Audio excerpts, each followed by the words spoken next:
یا ایھا الذین آمنو، اے ایمان والو، لا تقولوا راعنا، راعنا نہ کہا کرو، وقولوا انظرنا، بلکہ انظرنا کہا کرو، واسمعوا، اور سنا کرو توجہ کے ساتھ۔ نبی اکرم صلی اللہ علیہ وسلم کی بات۔ وَلِلْكَافِرِينَ عَذَابٌ علیم، اور کافروں کے لیے دردناک عذاب ہے۔ مَا يَوَدُّ الَّذِينَ كَفَرُوا، نہیں پسند کرتے وہ لوگ جنہوں نے کفر کیا، من اہل الکتاب، اہل کتاب میں سے ہوں وہ، والمشرکین، اور نہ ہی مشرکین میں سے۔ یہ یعنی یہ پسند نہیں کرتے یہ کہ نازل ہو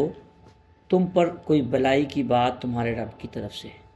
کوئی خیر تمہارے رب کی طرف سے۔ واللہ یختص برحمتہ من یشاء، اللہ تعالیٰ خاص کرتا ہے اپنی رحمت کے ساتھ جسے چاہتا ہے۔ واللہ ذو الفضل العظیم، اور اللہ تعالیٰ بہت بڑا فضل کرنے والا ہے۔ ما ننسخ من آیۃ او ننسیھا، جو چیز ہم منسوخ کر دیتے ہیں آیات میں سے کوئی، او ننسیھا، یا بلا دیتے ہیں،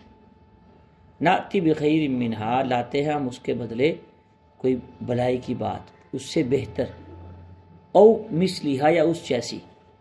الم تعلم ان اللہ علی کل شیء قدیر، کیا آپ نہیں جانتے بے شک اللہ تعالیٰ ہر چیز پر قادر ہے۔ الم تعلم ان اللہ لہ ملک السماوات والارض، کیا نہیں جانتے بے شک اللہ تعالیٰ اس کے لیے بادشاہت ہے آسمانوں کی زمینوں کی۔ وما لکم من دون اللہ، نہیں ہے کوئی اللہ کے علاوہ مددگار، کوئی کارساز، کوئی مددگار۔ سورۃ بقرہ چل رہی ہے ہماری الحمدللہ۔ یہود و نصارہ اور منافقین کی ایک عادت تھی، منافقین جو کافروں کے ساتھ رہتے تھے لیکن رسول اللہ صلی اللہ علیہ وسلم کی مجلس میں بھی تشریف لاتے تھے، حاضر ہوتے تھے، ان کے لیے تشریف کا لفظ بولنا بھی برا ہے، ٹھیک نہیں۔ رسول اللہ جو منافقین تھے ان کی مذمت تو قرآن پاک میں اللہ تعالیٰ نے پوری سورہ منافقون نازل فرمائی۔ آتے مجلس میں بیٹھتے یہودی اور منافقین تو اللہ کے نبی صلی اللہ علیہ وسلم کو کہتے راعنا۔ راعنا یہ ذو معنی لفظ ہے، اس کے کئی معنی ہیں۔ اس کا معنی ایک تو ہوتا ہے بات کو، پہلی بات ہمیں سمجھ لینے دیجئے، پھر ہم اگلی بات کریں گے یا اگلی بات سنیں گے۔ توجہ ان کی ہوتی کوئی نہیں تھی مجلس کے اندر۔ اور اسی طرح یعنی رعایت کیجئے۔ اور عبرانی زبان میں اس کا معنی ہوتا ہے کہ بہرا ہو جائیے، جیسے کانوں سے بہرا نہیں ہوتا، بد دعا ہے، یہ برا لفظ ہے۔ خود عربی میں مفسرین نے لکھا ہے اس کا معنی ہے رعونت، جاہل اور احمق کے ہیں۔ تو یہ ان کے اپنے دل کی بڑاس نکالنے کے لیے رسول اللہ صلی اللہ علیہ وسلم جیسی پاکیزہ ہستی کے لیے ایسا لفظ استعمال کرتے تھے۔ اور اسی طرح کبھی کبھی بعض شیطان یہودی ایسے کرتے راعینا، اس کو تھوڑا سا کھینچ دیتے، راعینا، اس کا معنی ہوتا ہے اے ہمارے چرواہے۔ تو اللہ تعالیٰ نے اس لفظ کو ہی ختم کر دیا، وہی نازل کی جبرائیل امین کے ذریعے سے۔ بعض سادہ لوگ مسلمان بھی راعینا بول دیتے تھے، لیکن ان کی نیت تو ایسی نہیں ہوتی تھی، جیسا فساد ان کے دل میں ہوتا تھا ان کے دل میں تو ایسا فساد نہیں ہوتا۔ تو اللہ تعالیٰ نے مومنین کو بھی منع کر دیا کہ تم نے بھی یہ لفظ استعمال نہیں کرنا، بلکہ یہ اس آیت کا بیک گراؤنڈ ہے کہ تم نے یہ لفظ استعمال نہیں کرنا، وقولوا انظرنا، بلکہ رسول اللہ صلی اللہ علیہ وسلم سے جب بھی کوئی بات سمجھ نہ آئے یا دوبارہ سمجھنی ہو تو انظرنا کا لفظ استعمال کرو، یا رسول اللہ ہمیں ہماری طرف توجہ کیجئے یا ہمیں بات کو سمجھا دیجئے۔ تو یہ اس کا مطلب ہے کہ اللہ تعالیٰ نے راعینا کا لفظ منع فرمایا اور انظرنا کا لفظ جو ہے وہ مسلمانوں کے لیے حکم فرمایا کہ تم انظرنا کا لفظ استعمال کرو، لیکن ساتھ ہی فرما دیا واسمعوا، کہ رسول اللہ صلی اللہ علیہ وسلم جب بیان فرما رہے ہوں، جو کوئی بات سمجھا رہے ہوں تو توجہ سے سنا کرو۔ تو یہ بات صرف رسول اللہ صلی اللہ علیہ وسلم کی ذات کے ساتھ تو تھی ہی، کوئی بھی بات قرآن پاک کی ہو یا اللہ تعالیٰ کی ہو یا رسول اللہ صلی اللہ علیہ وسلم کی بات ہو تو انسان کو اس کو توجہ کے ساتھ سننا چاہیے۔ ایک یہ چیز کی ناقدری ہے کہ ایک چیز اگر اللہ اور اللہ کے رسول کی بیان ہو رہی ہے، بندہ اس کو چھوڑ کے کسی دوسری چیز میں لگ جائے، اگر ضرورت پڑ جائے کسی دوسرے کام میں، دوسری ضرورت میں، مثال کے طور پر قرآن پاک کی تلاوت کر رہا ہے بندہ، کوئی کام پڑ گیا ہے، کوئی فون آ گیا یا ویسے کوئی کام پڑ گیا، تو قرآن پاک کا ادب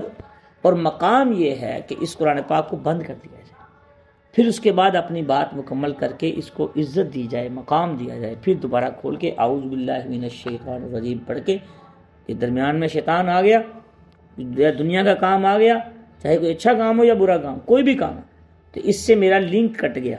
تو اعوذ باللہ پڑھ کے دوبارہ پھر قرآن پاک کی تلاوت شروع کرنا چاہیے۔ بعض لوگ مثالیں دیتے ہیں کہ بھئی عرب میں تو قرآن سر کے نیچے رکھتے ہیں،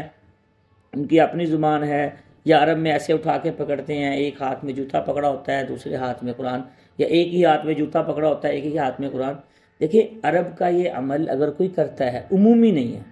اگر کوئی کرتا ہے تو ہم اس کام کو دیکھنے کے مقصد اس ایک چیز ایسی ہے، اس کی جتنی عزت بڑھائی جائے اتنی کم ہے، اس کا جتنا ادب کیا جائے اتنا کم ہے، اس سے تنقیص لازم آتی ہے۔ تو انسان کو کسی کے تنقیص ناقص العمل کو دیکھ کے یا کسی کے کام کو دیکھ کے دین کے کاموں میں، اچھے کاموں میں ترقی تو کرنی چاہیے، اس طرح کا نہیں ہو جانا چاہیے۔ یہ غلط کام ہے، غلط طریقہ ہے کہ انسان کسی کی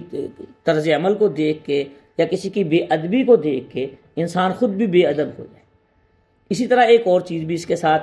میں سمجھتا ہوں، ضروری سمجھتا ہوں کہ قرآن پاک ایک تو قرآن کی تلاوت کرنا یا قرآن سننا ہوتا ہے، دوسرا عبادت کرنا ہوتا ہے۔ مثال کے طور پر نماز پڑھ رہا ہے اور نماز پڑھ رہا ہے، اللہ تعالیٰ کے ساتھ ایک خاص ریاض و نیاز کی باتیں ہو رہی، اب فون آ گیا درمیان کے اندر، تو اب اس کے لیے حکم یہ ہے، یہ نہیں ہے کہ موبائل کھول کے بیٹھ جائے، اور آپ بہت سے لوگوں کو آپ نے دیکھا ہوگا جو پتہ نہیں کہاں سے ایسے مسئلے سن لیتے ہیں، تو وہ موبائل نکالتے ہیں، نکال کے دیکھ کے کس کا فون آ رہا ہے، تھوڑا سا ایسے اشارہ کر کے اچھا بھی اس بندے کی کال آ رہی، پھر اس کو جیب میں ڈال، یہ غلط ہے، یہ قرآن کی بے ادبی ہے، اور اس سے مفسرین نے، محدثین نے لکھا ہے نماز ختم ہو جاتی ہے۔ اور میری ایک عادت ہے، جب میں قرآن پاک کی تفسیر کا مطالعہ کرتا ہوں تو میں ان تفاسیر کا مطالعہ بھی کرتا ہوں جو دور جدید کی لکھی گئی ہیں، جو ان کے ساتھ جن مسائل کا واسطہ پڑتا ہے ان کا بھی مطالعہ کرتا ہوں، تاکہ ہمیں فائدہ زیادہ ہو جائے، تاکہ ہمارے علم میں اضافہ ہو جائے۔ تو دوستو، کوئی بھی عبادت کرے، کوئی بھی کام کرے تو اس کا ادب کا دائرہ کار دیکھیں، اللہ تعالیٰ خود ادب سکھا رہے ہیں، ادب کے الفاظ بولنے چاہیے، اور ادب کے دائرہ کار میں رہ کے انسان کو بات سمجھنی سمجھانی چاہیے۔ اس میں 3 چیزیں محدثین اور مفسرین نے لکھی ہیں، انسان کا لہجہ ٹھیک ہو، انسان کی نیت ٹھیک ہو، اور انسان کے الفاظ ٹھیک ہوں، پھر اصلاح ہوتی ہے۔ جب انسان کے الفاظ ٹھیک ہیں، انسان کا لہجہ ٹھیک ہے، اور انسان کی نیت ٹھیک ہے، کوئی بھی مبلغ اور مفسر، کوئی بھی مدرس جب بات کرے تو 3 چیزوں کو ملحوظ رکھیں۔ آپ بھی ماشاءاللہ بیان کرتے ہیں، بات کرتے ہیں، سمجھاتے ہیں کوئی بھی اچھی بات، تو پہلے نیت ٹھیک کر لیں، پھر اپنا لہجہ ٹھیک رکھیں، اور تیسرے نمبر پہ الفاظ ٹھیک رکھیں، پھر یہ اس میں برکت بھی ہوگی، یہ آگے کام بھی پھیلے گا۔ اللہ تعالیٰ اس پہ عمل کرنے کی توفیق عطا فرمائے۔ وَلِلْكَافِرِينَ عَذَابٌ عَلِيمٌ۔ اللہ پاک فرما رہے ہیں کہ جو ایسے کام کرتے ہیں نا، مذاق بناتے ہیں، الفاظ کو بدل بدل کے 2 معنی والے الفاظ استعمال کر کے رسول اللہ صلی اللہ علیہ وسلم کی مذاق بنا کے تکلیف پہنچاتے ہیں، ان کے لیے دردناک عذاب ہے۔ کافروں کے لیے تو دردناک عذاب ہے، تم کیوں ان کی باتوں میں آ کے ان جیسے کام کرتے ہو؟